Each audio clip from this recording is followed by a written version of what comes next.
누구보다도 바쁘게 사는 58세 중년 여성 한 씨는 요 몇 년 사이에 약초를 캐는 취미가 새로 생겼습니다. 나물과 약초를 채취해서 가족과 지인에게 나눠주는 즐거움에 쉬는 날에는 언제나 지인들과 산으로 들러 움직였습니다. 2020년 7월 11일 그녀가 오늘 계획한 곳은 수도권과 거리가 조금 있었기 때문에 아침 일찍부터 길을 나서야겠다는 생각으로 설레는 마음으로 일찍 서둘러 지인들과 함께 강원도로 향했습니다.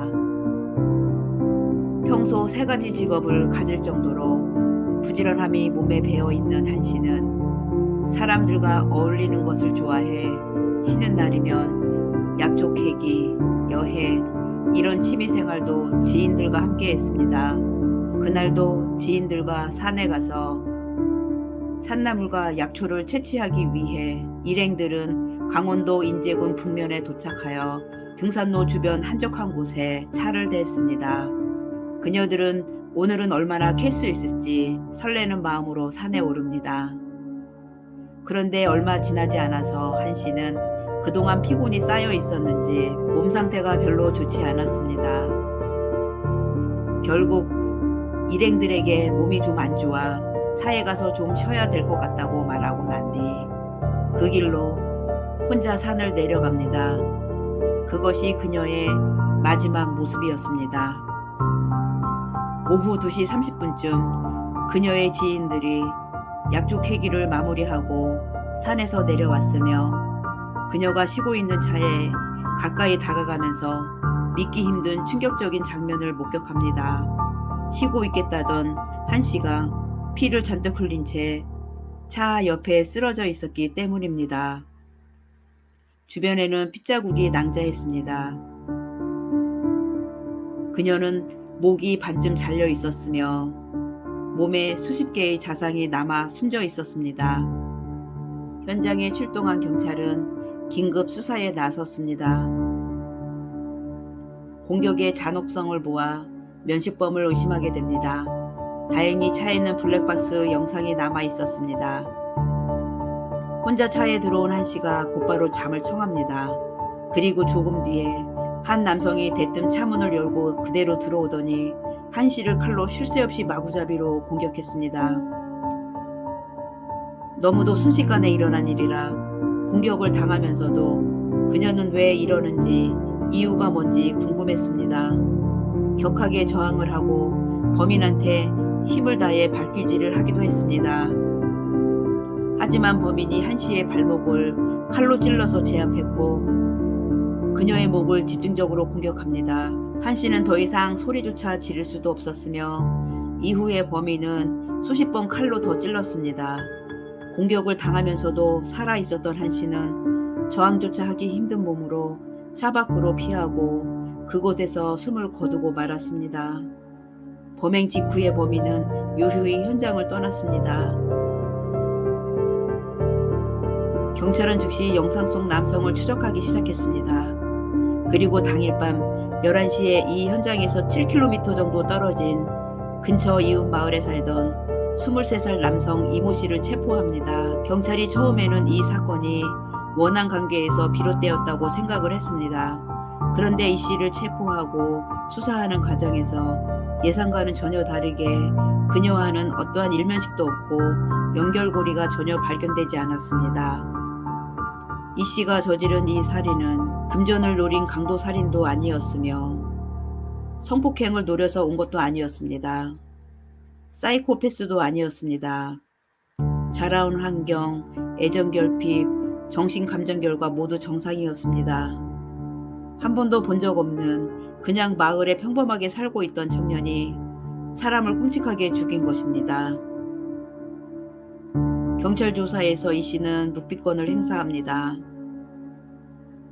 경찰 역시 도대체 왜 죽인 거냐라는 질문에 초점을 맞췄지만 오랜 시간 답을 찾지 못합니다. 그리고 수사 과정에서 그의 일기장을 발견했습니다.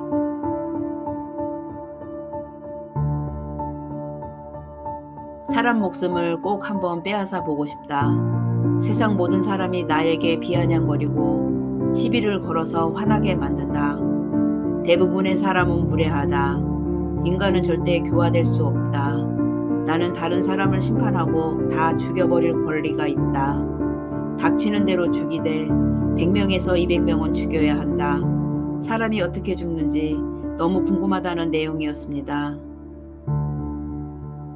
초등학교 때는 사람을 죽이는 일을 직업으로 삼고 싶다라고 생각을 한 이 씨는 비뚤어진 가치관으로 성장을 했고 23살이 되어 결국 시도를 합니다. 자기가 살고 있었던 인제군 일대의 지도를 출력해서 미리 도망가기 위한 이동 경로까지 확인해서 모든 준비를 마쳤습니다. 처음에 100명에서 200명까지 죽이기 위해 엽총 생각을 하고 면허를 따려 했지만 시험이 연기되는 바람에 어쩔 수 없이 잭나이프라는 칼을 구매합니다. 7월 10일에 배송을 받고 7월 11일 그날부터 사람을 죽여야겠다 계획을 합니다. 7월 11일 낮 12시 50분 산책로 쪽으로 나와 살인할 대상을 찾아다녔습니다.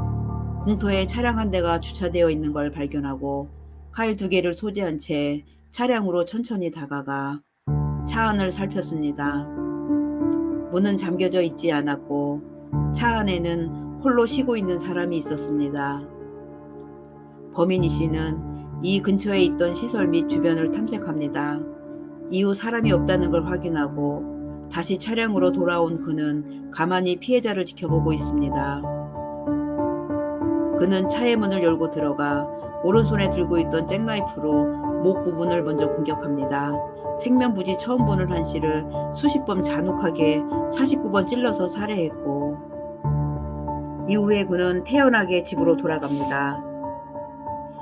범인 이 씨는 살해 후 일기장에 이렇게 써놨습니다.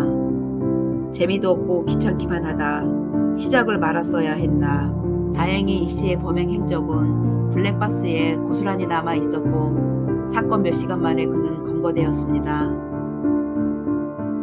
검거된 이 씨는 심신미약을 주장하면서 치료 감호 처분을 요청했습니다. 정신감정 결과 지극히 정상이었기 때문에 받아들여지지 않았습니다.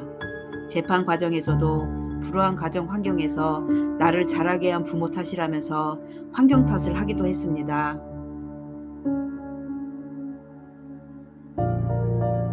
한 씨가 피해자가 된 이유는 그냥 하나였습니다. 이 씨가 살해를 마음먹은 그날에 그 자리에 있었기 때문입니다. 사람을 죽이고 나서 동네가 발칵 뒤집어지고 경찰차 소리가 들리고 감식반 차가 오고 굉장한 난리가 났을 때에도 근처에 사는 이 씨는 태연하게 집에서 TV를 보고 있었다고 합니다. 살인을 통해서 쾌락을 얻는 범인 이 씨가 첫 번째 범행인 이 사건에서 잡히지 않았더라면 어떻게 될지 끔찍한 생각을 해봤습니다. 절대 세상 밖으로 나와선 안 되는 사람이며 다시 나오면 그 사람 손에 누가 죽을지 모릅니다. 연속살인범 이 씨가 사형이 아닌 무기징역이 합당한지 의문을 갖게 되는 시간이었습니다. 오늘도 들어주셔서 감사합니다.